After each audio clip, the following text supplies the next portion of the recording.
Commander Jake Morrison looked out the window of his spaceship at the huge space station floating in the darkness. The station was bigger than anything he had ever seen.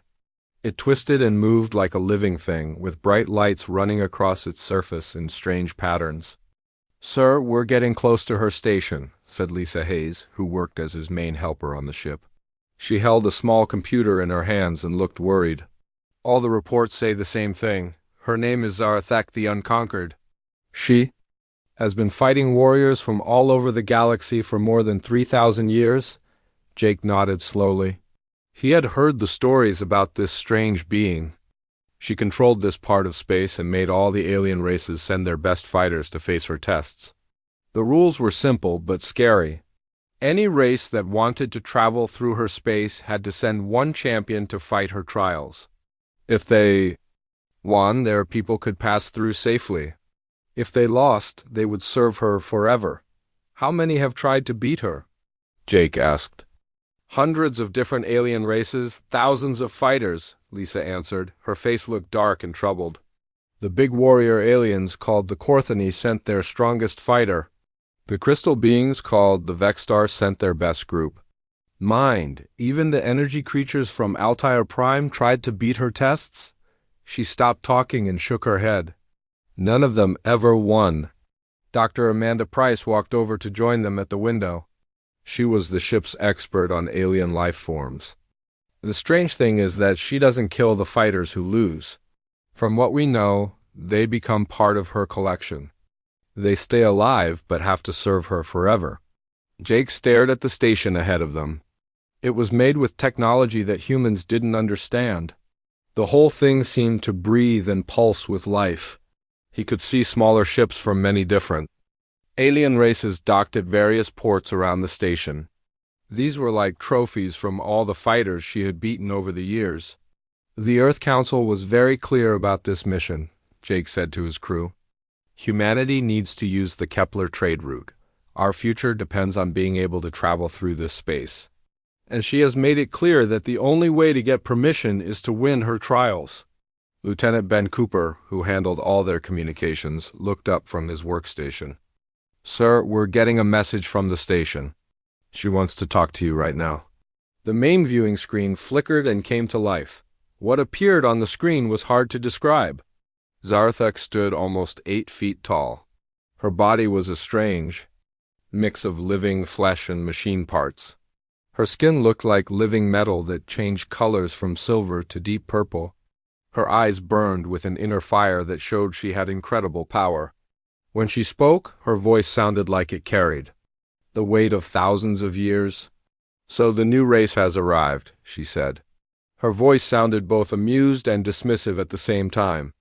"I am Zarathak, guardian of the threshold, keeper of the trials. I have tested the strongest warriors, the smartest minds, and the most determined spirits in the galaxy. All of them have failed before me." Jake stepped forward so she could see him clearly. "I'm Commander Jake Morrison.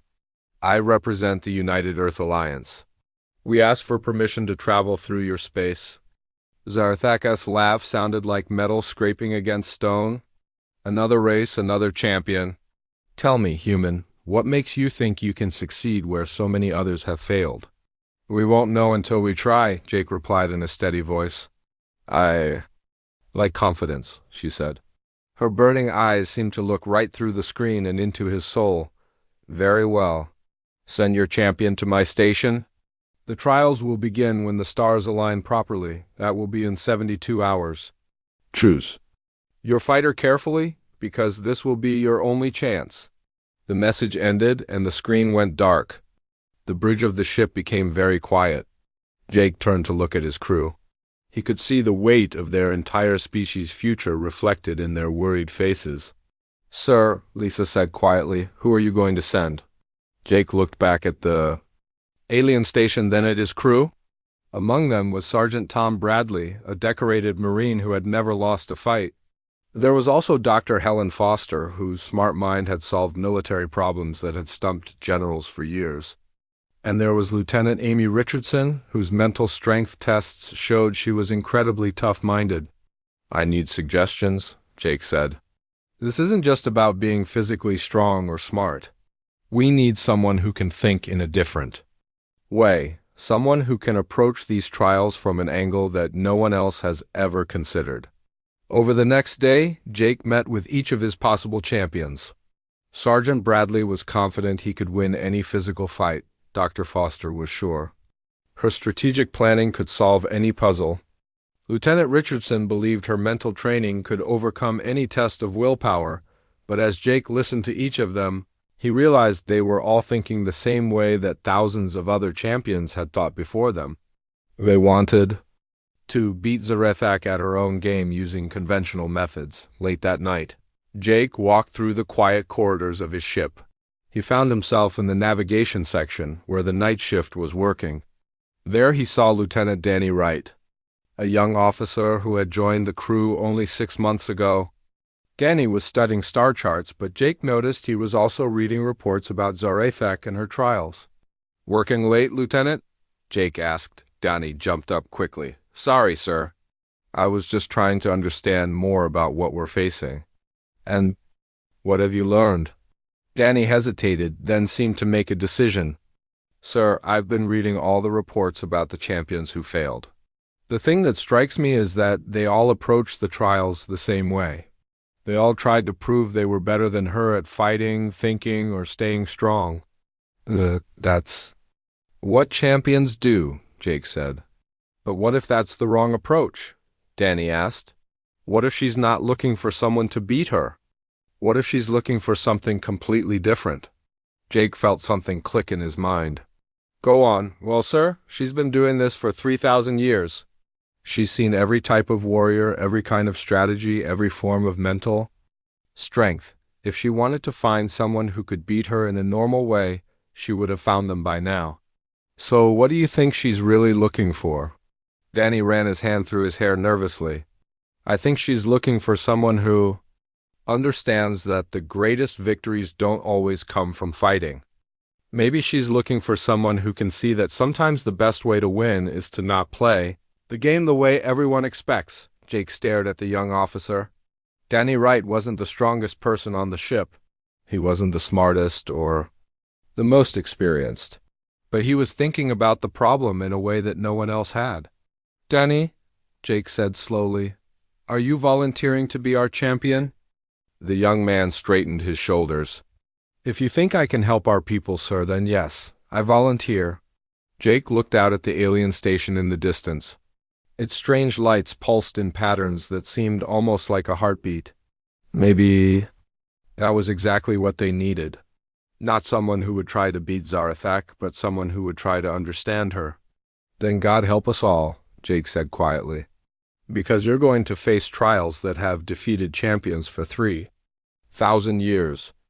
As Jake walked back to his quarters, he wondered if he was making the right choice. But something deep inside told him that conventional thinking wouldn't work here. If humanity was going to succeed where so many others had failed, they would need to do something completely different. The next morning, Jake announced his decision to the crew. Many of them were shocked and worried, but as Danny prepared for the trials ahead, Jake felt a strange sense of hope. Maybe, just maybe, a young navigation officer with fresh ideas could accomplish what the galaxy's greatest warriors had failed to achieve. The meeting room on the ship was filled with tension. Jake's senior officers sat around a table with a three-dimensional display showing detailed pictures of Zarethak's station. Dr. Amanda Price had spent the whole day studying every piece of information they had about the alien and her trials. "The pattern is always the same," Amanda explained as she moved the hologram to show different alien champions from the past. "The first trial tests how well you can fight. The second trial checks how smart you are at planning and strategy. The third trial... She stopped talking and looked troubled. "The third trial is harder to understand. The few survivors say it tests your willpower or spirit, but nobody can explain exactly what happens." Sergeant Tom Bradley leaned forward in his chair. "With respect, Doctor, I've studied every fight recording we have. I know I can beat her in combat." "That's what the Korthani warlord thought too," Lisa said sharply. He could lift a tank over his head and move faster than our sensors could track. He lasted exactly 37 seconds in the first trial. Dr. Helen Foster looked at her tablet computer. The strategy part is just as hard. She doesn't just test what you know. She changes the test while you're taking it based on what you do. It's like playing chess against someone who can change the rules in the middle of the game. Jake studied the worried faces around the table. These were Earth's best people, but something bothered him about the normal way of thinking. What? If we're looking at this the wrong way, he said slowly, every alien race that faced her sent their absolute best. Their strongest warrior, their smartest planner, their most disciplined mind, and they all failed. Are you saying we should send someone who isn't qualified? Tom asked, looking confused. I'm saying we should send someone different. Jake's eyes settled on a figure who had been quietly watching from the corner of the room. Lieutenant Danny Wright. The room became completely silent. Danny Wright was young, barely 24 years old. He had joined the crew as a junior navigation officer only 6 months ago. He wasn't the strongest person on the ship, wasn't the smartest, and certainly wasn't the most experienced. Sir, Lisa said carefully, Danny's a good officer, but ... But he's not what anyone would expect, Jake interrupted. Danny, what do you know about the trials? Danny stood up. His nervous energy was obvious as he ran his hand through his sandy hair. Well, sir, I've been reading all the reports. The thing that stands out to me is that everyone approaches the trials like they're supposed to be won through normal methods. But what if they're not? Explain, Jake said. Every champion goes in trying to prove they're the strongest, the smartest, or the most determined. But Zarethek has been doing this for 3,000 years. She's not looking for someone to beat. Her at her own game, she's looking for something else entirely. Dr. Amanda Price frowned. What do you mean? Danny walked over to the holographic display. His nervousness gave way to excited enthusiasm. Look at her station. It's not just a fortress. It's a work of art. The way she talks about her trials, there's almost a religious quality to them. She's not just testing people, she's performing some kind of elaborate ceremony. And you think you can, what? Perform better than warriors, who've trained their whole lives. Tom's doubt was clear in his voice. I think I can change the music, Danny replied quietly. Jake felt something click into place in his mind. You're talking about thinking outside the box? Exactly. Every alien race sends their champions to play her game by her rules. But what if the real test isn't about winning the trials? What if it's about understanding why she's giving them in the first place? Lisa shook her head. Danny, this is incredibly dangerous. If you're wrong, humanity loses its only chance at getting access to the trade route. If I'm right, Danny said, maybe we don't just get permission to pass through. Maybe we help her find what she's been searching for all these centuries. The room exploded into arguments and debates, but Jake raised his hand for everyone to be quiet. He studied Danny's face and saw something there that reminded him of why he had joined the Space Exploration Service in the first place. It was the willingness to look at the universe with fresh eyes. Danny, Jake said finally, are you volunteering for this? The young officer straightened up. Yes, sir, I am. Then God help us all, Jake said under his breath. Because you're our champion. As the meeting ended and people left the room, Jake caught Amanda's arm. Doctor, I need you to prepare everything we know about Zarethek's psychology. If Danny's right about this being more than just trials, we need to understand what she's really after. Amanda nodded. And if he's wrong? Jake looked out at the ancient station ahead of them. Its alien architecture pulsed with mysterious energy. Then we'll learn the hard way that some puzzles are meant to stay unsolved. Over the next 2 days, Danny prepared for the trials. He spent hours studying not just the combat recordings and strategic analyses, but also the cultural reports about Zarethek herself. He read about her station's architecture, her speech patterns, even the way she moved during previous trials. Most champions spend their time training physically or mentally, Danny told Jake during one of their preparation sessions. But I think the real preparation is understanding who she is as a person. What have you learned? Jake asked.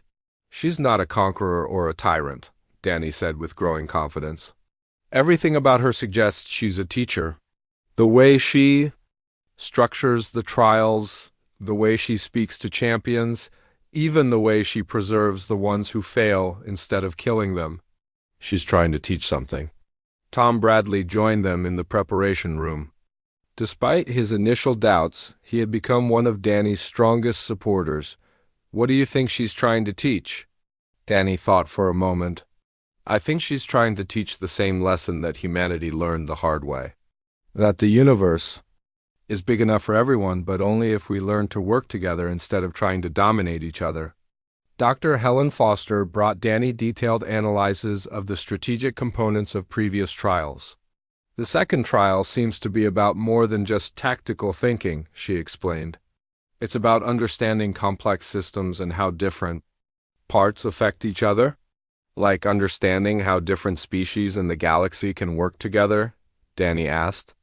Exactly like that. As the time for the trials approached, Danny's confidence grew, but so did everyone else's nervousness. The weight of humanity's future rested on the shoulders of a young man who had never fought in a real battle or commanded a strategic operation on the final night before the trials. Jake found Danny in the ship's observation lounge, looking out at Zarathak's station. Having second thoughts? Jake asked. No, sir, Danny replied. I'm having first thoughts. Real thoughts about what this all means. And what does it mean? Danny was quiet for a long moment. I think Zarathak has been alone for a very long time. I think she's been testing champion after champion, hoping to find someone who understands that the greatest strength isn't about defeating others, it's about connecting with them. That's a big gamble to base on intuition, Jake said. Sometimes intuition is all we have, Danny replied. Besides, if I'm wrong, at least I'll fail doing something different than everyone else. The next morning, Danny boarded a small shuttle that would take him to Zarathak's station. As the shuttle pulled away from the main ship, Jake watched through the viewport and whispered a prayer for the young man who carried humanity's hopes. Danny looked back at the ship one last time, then turned toward the alien station ahead. Its strange lights pulsed in patterns that seemed almost like a heartbeat. In a few hours, he would face trials that had defeated the galaxy's greatest champions for 3,000 years. But Danny Wright wasn't trying to be the galaxy's greatest champion. He was just trying to be the first person in 3 millennia to understand what Zarathak really wanted. As the shuttle approached the docking bay of the ancient station, Danny took a deep breath and prepared to either make history or become part of Zarathak's eternal collection. The docking bay of Zarathak's station was unlike anything Danny had ever seen. As he stepped off the transport shuttle, he felt the artificial gravity shift and flow around him like water. The walls seemed to breathe, and their biometallic surface rippled with patterns that hurt his eyes to look at directly. Welcome, human champion, Zarathak's voice came from everywhere and nowhere at the same time. I am curious to see what your species has to offer. You're smaller than I expected. Danny looked around the vast chamber. Along the walls were alcoves that held the preserved forms of previous champions. Some were trapped in crystal-like cases. Others seemed to be sleeping in pools of glowing liquid. All of them appeared to be alive but completely still, like statues that could still breathe. Size isn't everything, Danny replied. His voice sounded steadier than he felt inside. Indeed. We shall see. The space around them began to change. The walls flowed like liquid metal to form a new shape. The first trial begins now. The chamber transformed into an arena. The floor became a smooth surface made of the same biometallic material as the walls. At the far end, a section of the floor began to rise and take shape, forming into a humanoid figure nearly 7 feet tall. It was clearly artificial, but it moved with fluid, natural grace. Combat has always been the foundation of survival, Zarathak's voice explained as the construct came to life. Its eyes glowed with inner fire. Face my champion.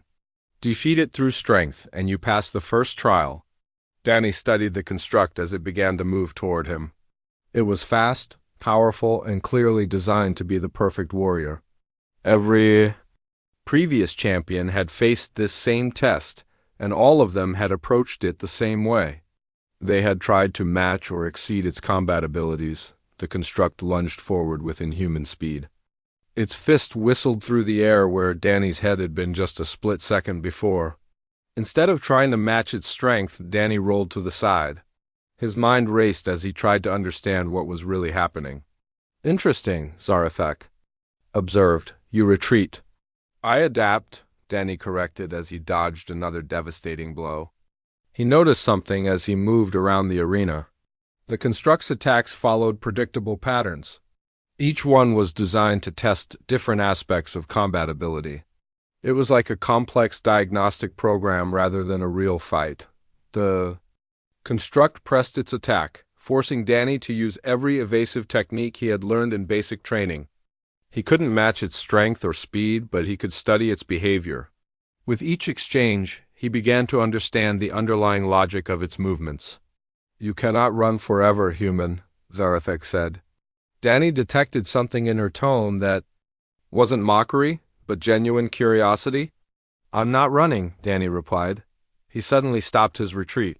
The construct's next attack came exactly as he had predicted. Instead of dodging, he stepped forward and placed his hand on the construct's chest. The arena fell completely silent. The construct froze in the middle of its strike, its glowing eyes flickering with confusion. "I understand now," Danny said, looking up at the shadowy alcove where he sensed Zarathak watching. "This isn't about defeating your champion. It's about understanding the nature of the test itself." The construct's form began to shift, its aggressive posture relaxed. Danny kept his hand on its chest, feeling the flow of energy beneath its artificial skin. "You've been alone for 3,000 years, Danny continued. His voice carried clearly through the arena. "Every champion who has faced your trials has tried to prove they were worthy by defeating you, but you're not looking for someone to beat you. You're looking for someone who understands you." The construct stepped back. Its form dissolved back into the floor. The arena fell silent except for the subtle hum of the station's systems. "Explain," Zarathak's voice came, but it was different now. Less commanding, more questioning. Danny turned toward her alcove. "The first trial isn't about combat strength. It's about recognizing that true strength sometimes means choosing not to fight. You've been testing for wisdom, not warfare." A long pause filled the chamber. Then slowly, Zarathak materialized in the arena. Her towering form rippled with that strange mixture of organic and mechanical elements. Her blazing eyes studied Danny with an intensity that made him feel like he was being examined at the molecular level. "In 3 millennia," she said slowly, "you are the first to recognize the true nature of the first trial. The others saw only an enemy to be defeated." "They saw what they expected to see," Danny replied. "A test of their greatest strength." "But you weren't testing their strength. You were testing their understanding." Zarathak moved closer. Her massive form was somehow graceful despite its alien nature. "And what do you understand, young human?" Danny met her blazing gaze without flinching. "I understand that someone who has been alone for 3,000 years, testing champion after champion, might not be looking for a conqueror. They might be looking for someone who recognizes that the greatest victories sometimes come from knowing when not to fight." The station around them seemed to shift. The oppressive atmosphere lifted slightly. Zarathak's expression, if her alien features could be called that, appeared almost thoughtful. "Tell me more about this understanding," she said. Danny took a deep breath. "Every species that came here sent their greatest warrior. But warriors are trained to see enemies and obstacles to overcome. They couldn't see past the combat scenario to understand what you were really offering. And what was I offering?" "Lesson," Danny said with growing confidence. "You were trying to teach them that true strength isn't about dominating others. It's about understanding them. The construct wasn't your champion. It was your student, programmed to help you teach that lesson." Zarathak's eyes seemed to glow brighter. "Continue. The warriors who came before me saw the construct as an opponent to defeat. but it was actually a mirror reflecting their own approach to conflict. The harder they fought, the harder it fought back. The more aggressive they became, the more it matched their aggression. Danny gestured to where the construct had been. But when I stopped fighting and started understanding, it stopped fighting too. Because the real test wasn't whether I could beat it. The test was whether I could recognize that fighting wasn't the answer. And why do you think this recognition matters? Zarathak asked. Danny thought for a moment before answering. Because the galaxy is full of different species with different strengths and different ways of thinking. If we all just try to prove we're stronger than everyone else, we'll end up destroying each other. But if we can learn to understand each other, we can build something better together. Zarathak was quiet for a long time. When she finally spoke, her voice carried a note of something that might have been hope. You speak of building together, rather than conquering alone. Yes, Danny said simply. That's what humans are good at. We're not the strongest or the smartest species in the galaxy, but we're good at bringing people together and helping them work as a team. The second trial? Awaits, Zarathak said finally. But first tell me something. How did you know that the construct would stop fighting when you stopped? Danny smiled. Because I've been watching you since we arrived. Every movement, every word, every gesture. You're not a tyrant guarding territory. You're a teacher who has been waiting for the right student. For the first time in 3,000 years, Zarathak the Unconquered smiled back. Perhaps, she said, there is hope for your species after all. As the arena began to transform for the second trial, Danny felt a mixture of relief and anticipation. He had passed the first test, but more importantly, he had begun to understand the ancient being who had created these trials. Whatever came next, he was no longer just trying to win passage for humanity. He was trying to help a lonely teacher find the student she had been searching for across the millennia. The arena around Danny began to change once again. The walls flowed and reshaped themselves into a vast spherical chamber filled with floating platforms and glowing displays. Danny found himself standing on a central platform while complex three-dimensional. Maps and star charts appeared all around him. The second trial, Zarathak announced. Her voice carried a note of anticipation that hadn't been there before. Every species in the galaxy faces the same basic challenge: how to survive and grow in a universe filled with competing interests. Show me your people's approach to this eternal struggle. Danny studied the displays surrounding him. They showed star systems, trade routes, territorial boundaries, and resource distributions across multiple sectors of the galaxy. It was a strategic simulation on a massive scale, the kind of challenge that would normally be given to fleet admirals and political leaders. The Korthani warlord tried to conquer everything in sight, Zarathak continued. She manipulated the displays to show previous attempts. The Vexstar Collective tried to negotiate perfect efficiency. The Altair energy beings attempted to rise above the need for physical resources entirely. All failed. Danny walked among the floating displays. His mind processed the incredible complexity of the scenario. What were the parameters of their failure? They thought too small, Zarathak replied. Each species approached the challenge from their own perspective, trying to force their solution on the galaxy. But the universe is not a puzzle to be solved. It is a symphony to be conducted. The platforms around Danny began to shift, bringing different displays closer to him. He saw the histories of hundreds of species, their rise and fall, their conflicts and alliances.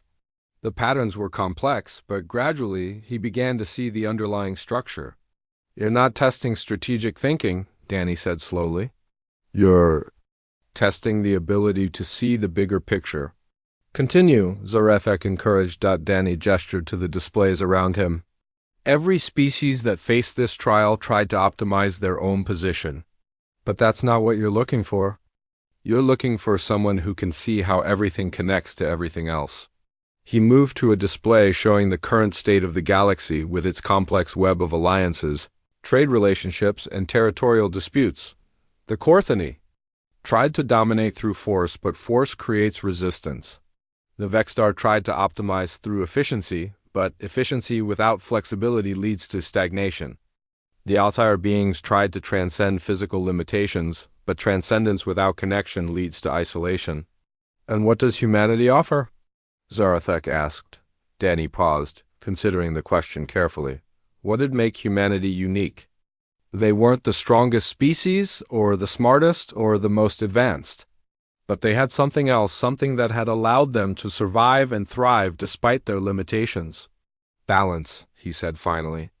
But not just the ability to find middle ground, the ability to help others find their balance too. He manipulated the displays, showing potential futures where human involvement created new possibilities. We don't try to dominate or optimize or transcend, we try to connect. We build bridges between species that would otherwise remain separate. We find common ground where others see only differences. The displays around him began to shift, showing new patterns as Danny's input changed the parameters of the simulation. Trade routes that had been blocked by territorial disputes suddenly opened up. Species that had been locked in stalemate found new paths to cooperation. Look at this, Danny said, pointing to one section of the display. The Rigel Mining Consortium and the Tau Ceti Agricultural Alliance have been in conflict for decades over resource allocation. But if you introduce a third party that can facilitate communication and trade, both groups benefit. He moved to another display. The Centauri Defense League and the Vega Exploration Corps see each other as threats. But if someone can help them understand that exploration and defense serve the same basic goal of species survival, they become natural allies. Zarethek moved closer, her massive form creating ripples in the holographic displays. You speak of facilitation rather than domination. Exactly. Danny said, his confidence growing. The galaxy doesn't need another conqueror or optimizer. It needs a facilitator. Someone who can help all these different species find ways to coexist and thrive together. And you believe humanity can fulfill this role? I believe humanity can. Help others fulfill their own roles, Danny replied. We're not trying to replace anyone or impose our values on the galaxy. We're trying to help everyone find their place in the larger symphony you mentioned. The displays around them began to settle into new configurations, showing a galaxy where cooperation and mutual benefit created opportunities that none of the species could have achieved alone. It wasn't a perfect solution. There were still conflicts and challenges. But it was a stable, sustainable approach to galactic civilization. Show me more, Zarathek said. How would humanity handle a specific conflict? The displays changed to show a current crisis. Two powerful species, the Deneb hegemony and the Altair Federation, were on the brink of war over a disputed system rich in rare minerals. Danny studied the situation carefully. The traditional approach would be to pick a side or try to split the resources equally. But that doesn't address the underlying problem, which is? Both species need the minerals, but they're approaching the problem as if there's only one solution. The Deneb need the minerals for their technology. The Altair need them for their biology. But if you look at their actual requirements, Danny manipulated the display to show detailed analyses of both species' needs. The Deneb only need about 30% of the mineral types in the system. The Altair need a different 40%. There's actually enough for both, plus surplus for trade with other species. But they see only competition, Zarathek observed. Because they're both afraid the other will take everything, Danny agreed. But if humanity can act as a neutral mediator, we can help them see that cooperation serves both their interests better than conflict.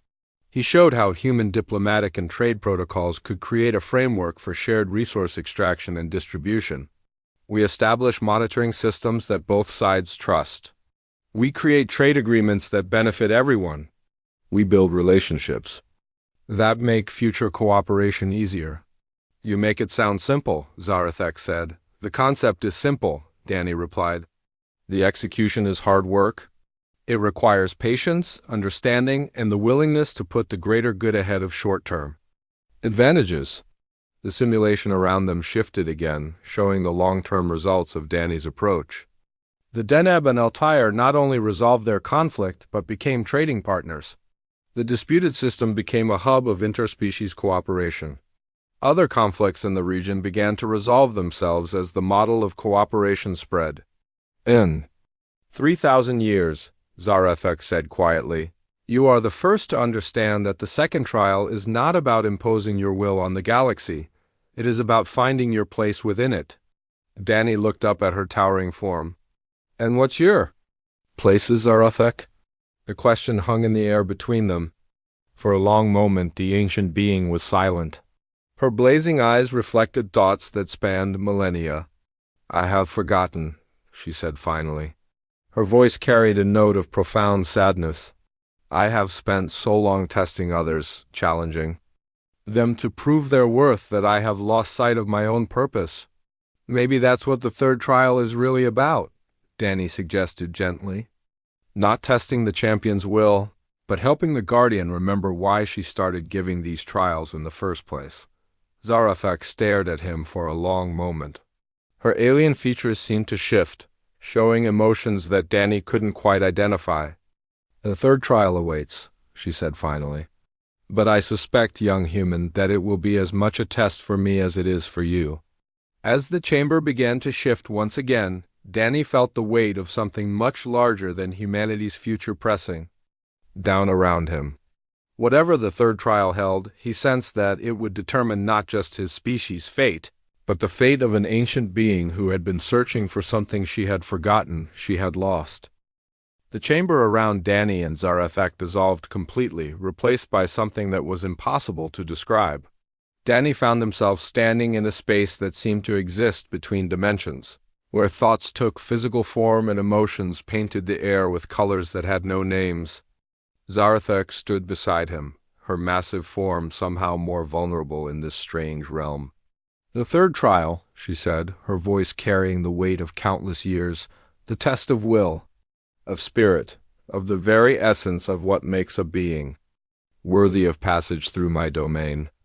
Danny looked around the ethereal space, seeing fragments of memory and dream floating like islands in an ocean of consciousness. What happened to the others here? They tried to prove their strength of will by resisting me, Zarethek replied. They saw this trial as a battle to be won, a test of their determination against mine. They failed to understand that true strength sometimes means letting go. In the shifting space around them, Danny began to see images. Zarethek as she had been millennia ago, younger, surrounded by others of her kind. They were builders, creators, explorers who had ventured into the unknown, reaches of the galaxy with wonder and hope. You weren't always alone, Danny observed. No, Zarethek's voice carried deep pain. We were the Keepers, the first to travel the great dark between the star clusters. We built the bridges that allowed younger species to follow our paths. We, or teachers, more images flowed around them. Danny saw Zarethek and her people guiding primitive species, sharing knowledge, helping civilizations take their first steps into the larger universe. But then something changed. The images became darker, showing conflict, fear, misunderstanding. The younger species began to fear us, Zarethek continued. Our power, our knowledge, our very existence became a threat to them. They banded together, not to learn from us, but to destroy us. Danny saw the war that followed, a conflict that spanned centuries and consumed entire star systems. The Keepers, despite their advanced abilities, were overwhelmed by the sheer numbers arrayed against them. One by one they fell. I was the last, Zarethek said, her form flickering with remembered anguish. The last of my kind, driven to this remote station. I could have fled further, hidden in the void between galaxies. Instead I chose to remain, to test, to challenge, to see if any species could prove they were worthy of the knowledge we once shared freely. But that's not really why you stayed, Danny said gently. You stayed because you were hoping that someday someone would understand. Someone would see past the trials and recognize what you really were. The space around them shifted, showing the truth Danny had already guessed. The trials weren't punishments or obstacles. They were lessons. each one designed to teach the qualities that Zarathek's people had once hoped to find in the younger species. The wisdom to choose understanding over violence, the intelligence to see connection over domination, and the courage to admit when you were wrong. 3,000 years, Zarathek whispered. 3,000 years of testing, and none of them understood. They all came seeking passage, seeking to prove their worth. None came seeking to learn. Danny stepped closer to the towering figure. But you kept trying. You kept hoping that eventually someone would see what you were really offering. Hope is a dangerous thing, Zarathek replied. It sustains you when wisdom would counsel despair. It keeps you believing in possibilities that logic says are impossible. Like believing that a species that destroyed your people might one day produce someone who could understand them? The question hung in the ethereal space between them. Zarathek's blazing eyes fixed on Danny with an intensity that seemed to pierce through to his very soul. You understand, she said finally. But understanding is not enough. The trial demands more. What does it demand? Proof, Zarathek said, her form beginning to shift and change. Proof that your species is truly different from those that came before. Proof that they can be trusted with the knowledge that my people died to protect. Danny felt power building in the space around them. Not hostile, but testing, probing, seeking the truth that lay beneath words and intentions. He could feel Zarathek's consciousness pressing against his, searching for deception, for the hidden motives that had driven every previous champion. Instead of resisting, Danny opened his mind completely. He let her see everything. His fears, his hopes, his genuine desire to help his people find their place in the galaxy without repeating the mistakes of the past. He let her see humanity's own history of conflict and growth, their struggles to overcome their violent instincts, and build something better. We're not perfect, he said as her consciousness explored his thoughts. We've made terrible mistakes, we've fought wars, destroyed environments, hurt each other, but we've also learned. We've grown. We've recognized that our greatest strength lies not in what we can take from others, but in what we can give. The probing presence in his mind intensified, but Danny didn't pull back. He showed her the crew of the ship, their genuine concern for his safety, their willingness to risk everything for the chance to explore new worlds and meet new species. He showed her humanity's dreams of a future where different species could work together, each contributing their unique perspectives to the greater good. You're not just asking for passage, Zarathek said, her voice filled with wonder. You're asking for the chance to continue what my people started. If you'll teach us, Danny replied, if you'll help us avoid the mistakes that led to the destruction of your people. The space around them began to change again, the ethereal realm giving way to something more solid and familiar. They stood now in a vast library, its shelves stretching into infinity, filled with the accumulated knowledge of a civilization that had spanned the galaxy. The knowledge of the Keepers, Zarathek said, her form somehow lighter now, as if a tremendous burden had been lifted from her shoulders. Everything we learned, everything we discovered, everything we hope to share with the galaxy. Danny looked around the impossible library, feeling the weight of millennia of accumulated wisdom. This is what you've been guarding all these years. And what I've been waiting to share, Zarathek replied. The trials were never about denying passage to the unworthy. They were about finding someone worthy to receive this gift. She moved to one of the shelves, her massive hand gently touching the spine of a crystalline data storage device. Will you accept this responsibility, Daniel Wright of humanity? Will you help your species become what mine could not? Danny felt the magnitude of the moment settling around him. This wasn't just about trade routes or territorial access. This was about the future of galactic civilization itself. I'll do my best, he said simply. We all will. Zarathek smiled, a genuine expression of joy that transformed her alien features. Then let us begin. There is much to teach, and for the first time in 3,000 years I have a willing student. As the knowledge of the Keepers flowed around them, Danny realized that humanity's greatest adventure was just beginning. They had won more than passage through Zarathek's domain. They had gained a teacher, a guide, and perhaps most importantly, a friend who had been waiting longer than human civilization had existed for someone to understand the simple truth that the greatest victories come not from conquest, but from connection. The trials were over. The real test was about to begin. And for the first time in 3 millennia, Zarathek the Unconquered was no longer alone.